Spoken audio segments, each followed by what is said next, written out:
अगर आप सभी चाहते हैं कि हम नारायण पंजयार का ऑडियो वीडियो सबसे पहले आप तक पहुंचे, तो हमारे YouTube चैनल हम नारायण पंजयार को लाल बटन दबाकर चैनल को सब्सक्राइब करें और बगल में घंटी के निशान को अवश्य ही दबाएं। धन्यवाद। HNB एंटरटेनमेंट की शानदार प्रस्तुति। आये यगना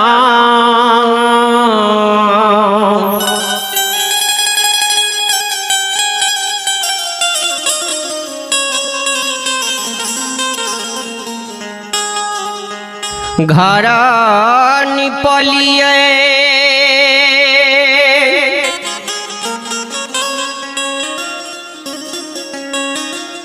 ये बुढ़िया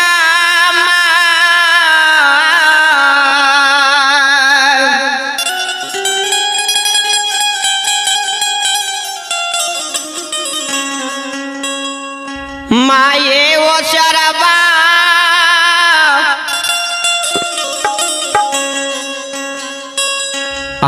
माये हे निपाइए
श्रोता बंधु जी हाँ, ध्यान देवे।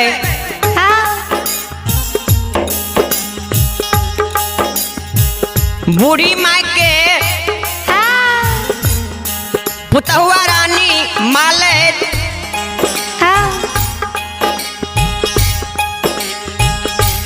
नहिरा से ससुराल अले आय बड़ी पवित्र धारा से भोर सवेरे में बूढ़ी माय आखिरे गाय के गोबर से आंगन के नीप लेलखिन। ये जी हाँ,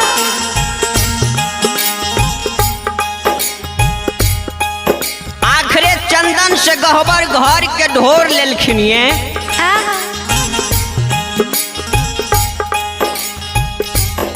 घर आंगन जो निपल भा गए तुरंत तैयार भा गए। माले सन पुतहुआ रानी बूढ़ी माई के पुतहुआ जी हाँ, स्नान क्या लेलखिन आ पूजा करे के वास्ते गहबर घर के जाइए।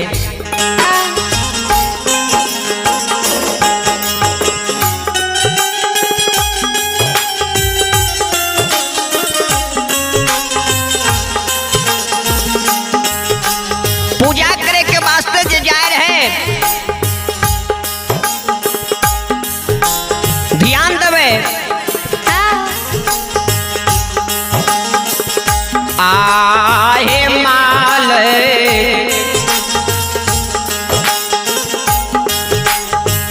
सन पुतहुआ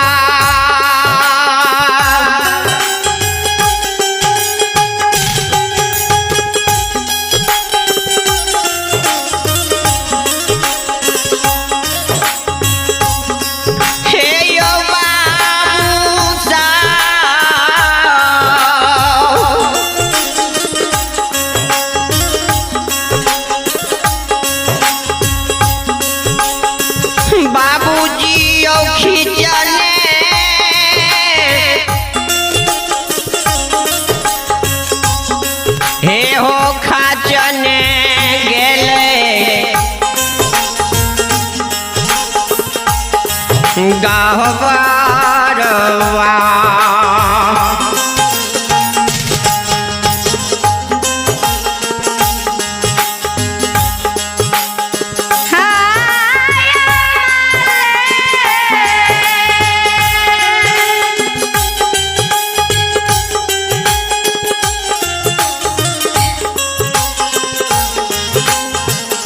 जाओ जाओ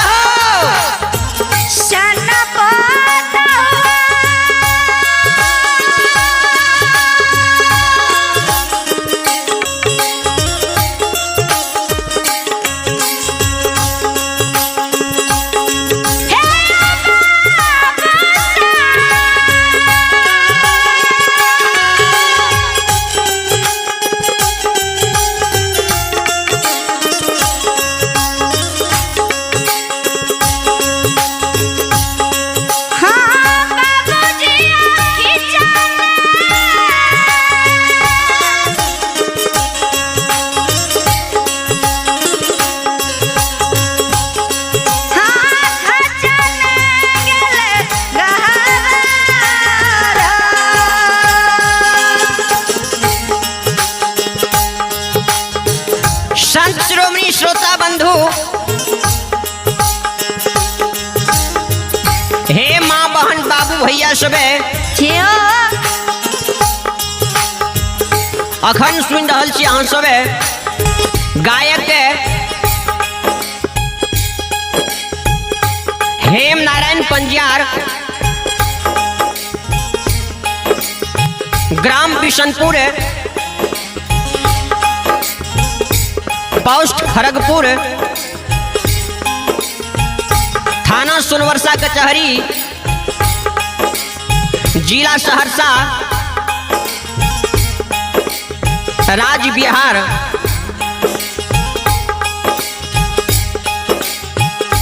हमारे पिता हैं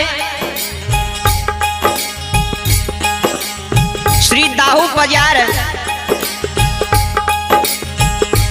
और हमारे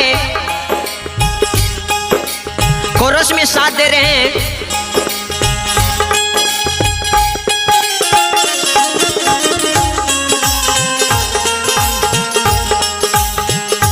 हमारे कोरस में साथ दे रहे हैं दीपक कुमार दुलारा ग्राम पोस्ट दुधैला थाना सोनवर्षा कचहरी जिला सहरसा। और हमारे संस्था के मूलगैन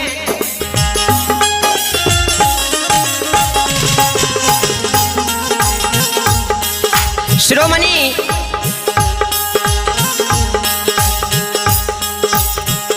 हरिलाल मुलगैन ग्राम पोस्ट हरिपुर सोनवर्षा कचहरी सहरसा। और हमारे नाच से कला प्रस्तुत कर रहे हैं वो करताल से प्रसंगत कर रहे हैं श्री भोसो पंजियार ग्राम अमरपुर पोस्ट हरिपुर थाना सोनवर्षा कचहरी जिला सहरसा।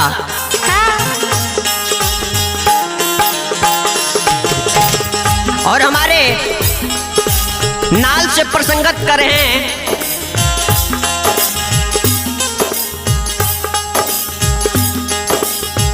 हमारे नाल से प्रसंगत कर रहे हैं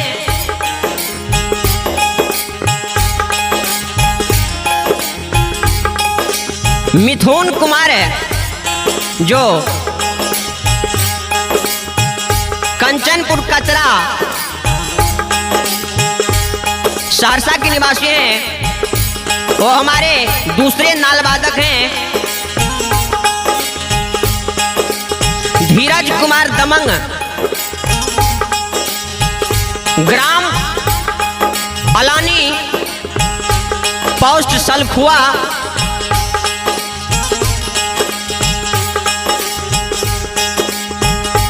थाना सलखुआ जिला सहरसा। और हमारे पेट वादक हैं मुरलीधर जी कुर्सेला कटिहार।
ध्यान देवे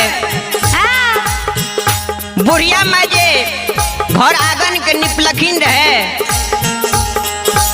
मालेसन पुतहुआ रानी हुए आंगन के खींचने खाचने गहबर चल गए पूजा करे ले। मालिक के व्यवहार के बुढ़िया में देखे छे। आये माले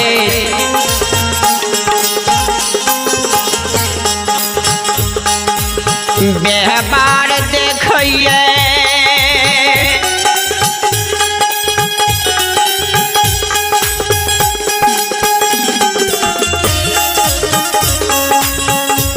हे यो बाबू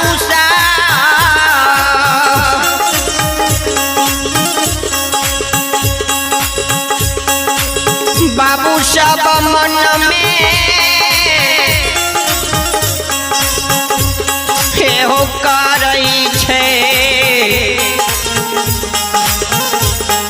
विचार।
मालिक के व्यवहार के जे बुढ़िया माय देखे छे मन में बड़ी दुख होय छे। अखनो गाँव समाज में जो हमारे माँ बहन के शादी विवाह भए के नहिरा से ससुराल जाय छे तो ज्ञान पूर्वक कमी होय छे। जो अपना से बड़ा आदमी सासू माय घर आंगन के निपे बड़की दीदी घर आंगन के निपे बड़की ननद जो घर आंगन के निपे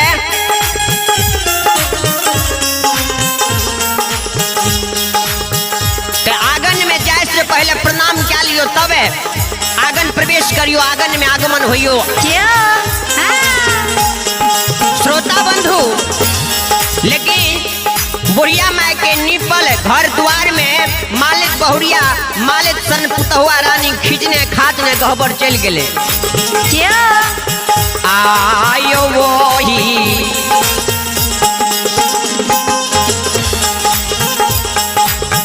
अब पीरोग से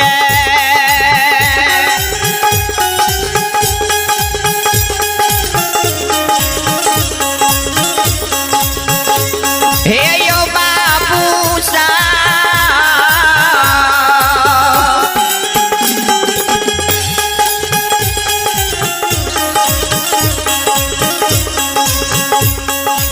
बाबू साहब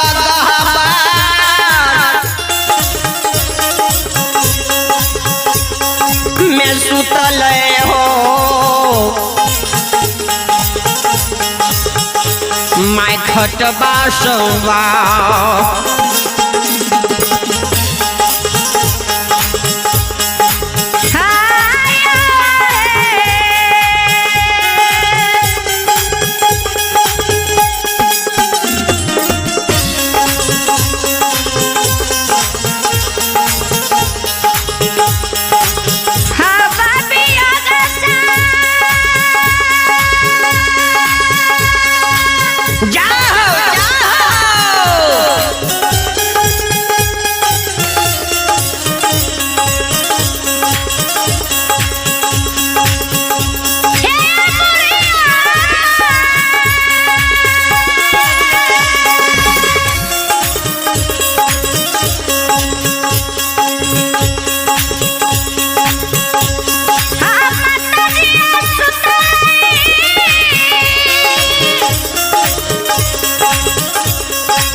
बाबू भैया माता बहनी सब ध्यान देवे।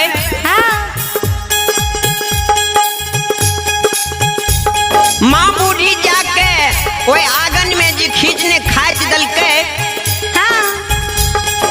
वो बिरोग से जाके गहबर घर में जाके खटबास लाद दल के।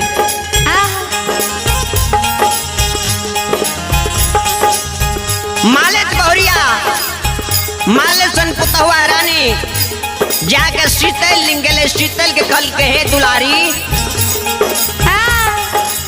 माय के की भेल ये किया मैं गहबर घर में जाके खटबास लाद के सुत रहलिए की गलती भेले की अपराध भेले हमरा से। शीतल मालिक दोनों भौजाए ननद भौजाए मिल के माय लंग आवे छे सासू माय लंग आवे छे। बूढ़ी माय लंग एले कल के माय ए माँ किया तू खटबास लाद के गहबर घर में सुत रहलिए। बुढ़िया माँ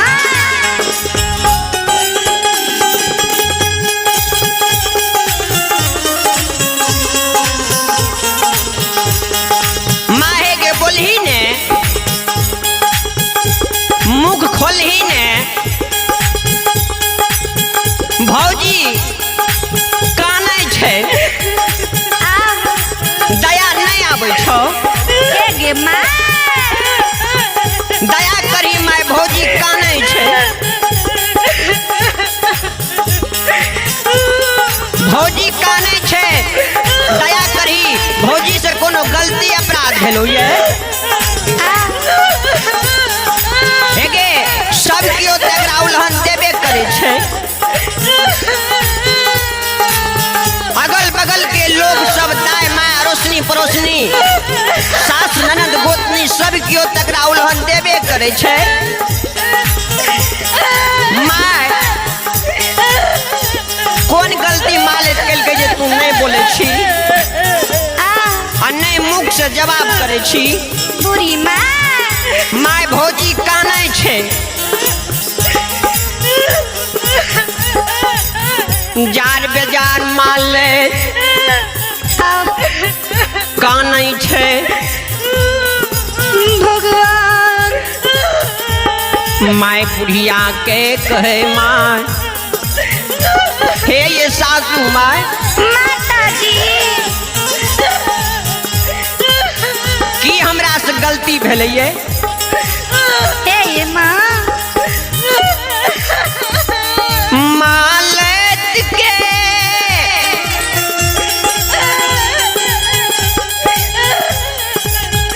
बानी के सुइन के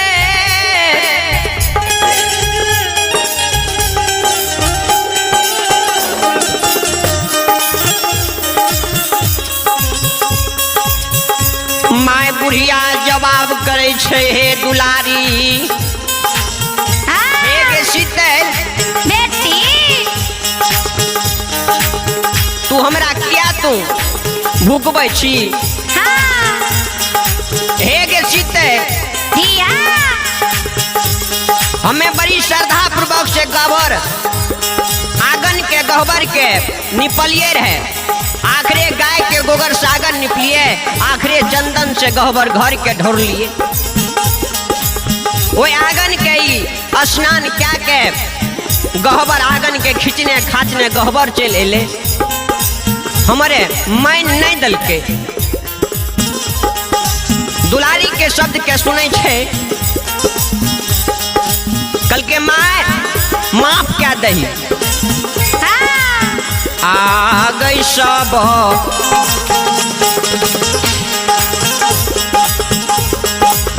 तेरा गोद में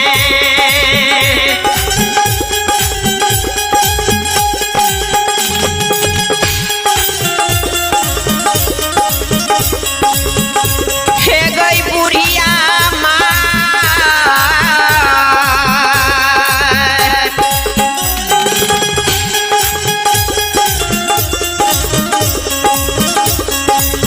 माए गई खेलै छै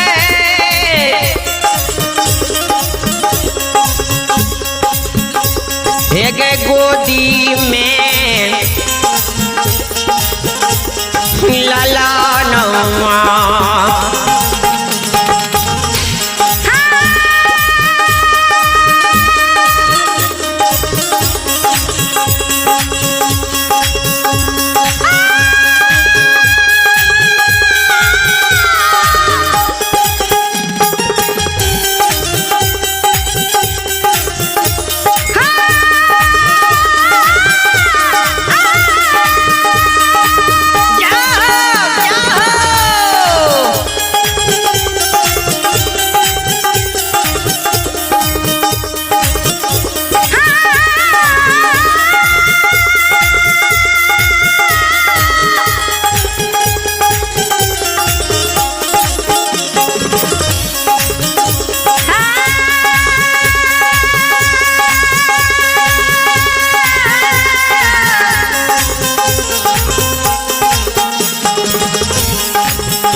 जी हो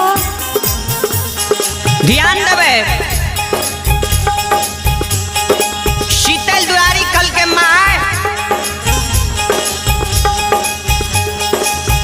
सबके आंगन में सबके गोद में भाई के जन्मल भतीजा खेले छे। जब माय भाई के जन्मल भतीजा जब काने लागइए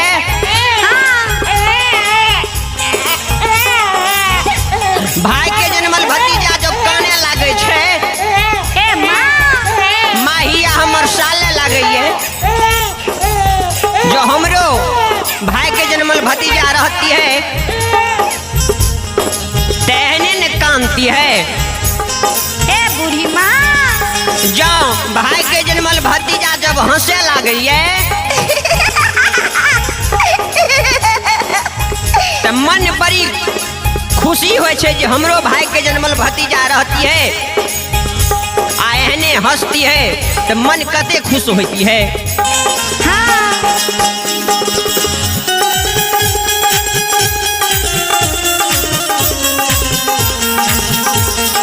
श्रोता बंधु माहे के बोलही ने कल कहे के शीतल एकर फिरियाज तू हमरा लिंग लगबैली है। एकर कोख के गोहार हमरा लिंग लगबैली है। आगे खपरी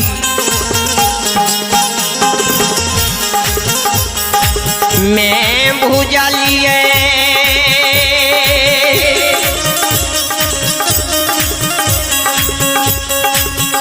हे गई शीतल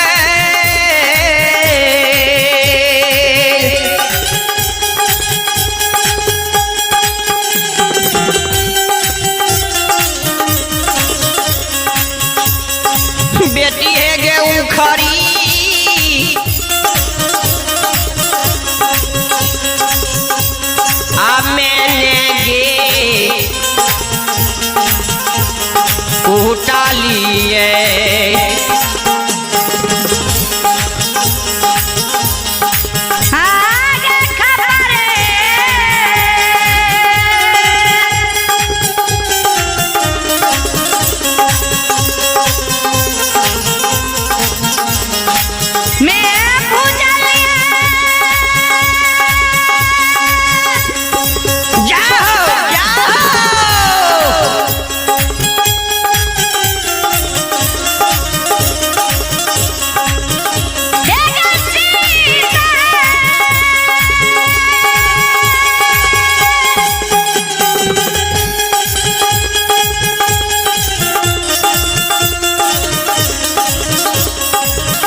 दुलारी एकर कोक के खपरी में भुजली है आ उखरी में कुटली है। हे गे शीतल हे दुलारी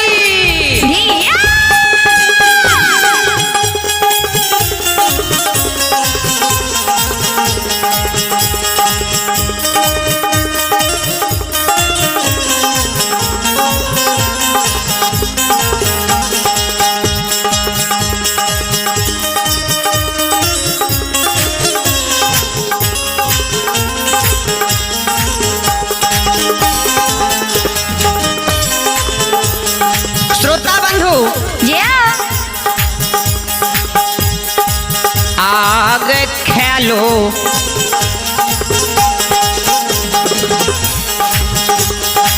याब कोई खके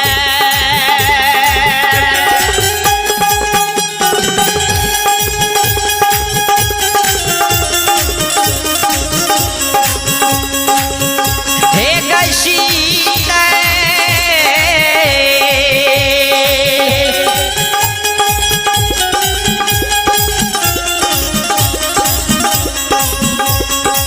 बेटी गई कोना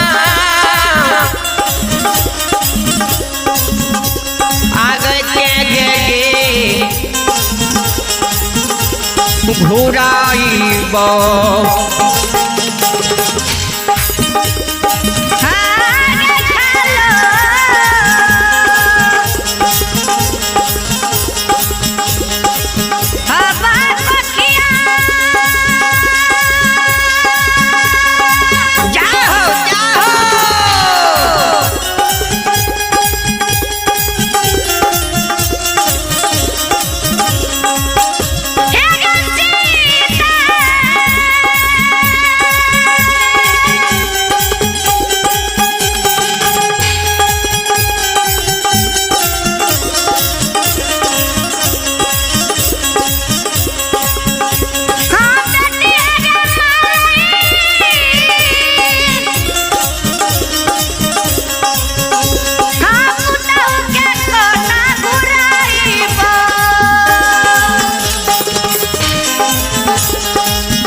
श्रोता बंधु एगे दुलारी हम ख्याल कोई केना के हम घुरेबो नहीं घुरेबो बुढ़िया मालम शीतल आ मालिक दोनों मिल के और करे लागले और पसार दल के मायकर खिरियात लही मालिक बहुरिया जार बेजार काने लागले लौट लौट के काने छे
मालिन जार बाजार मालिक काने लागले माये ये सासू माय माताजी आये छे माँ करियो छे माँ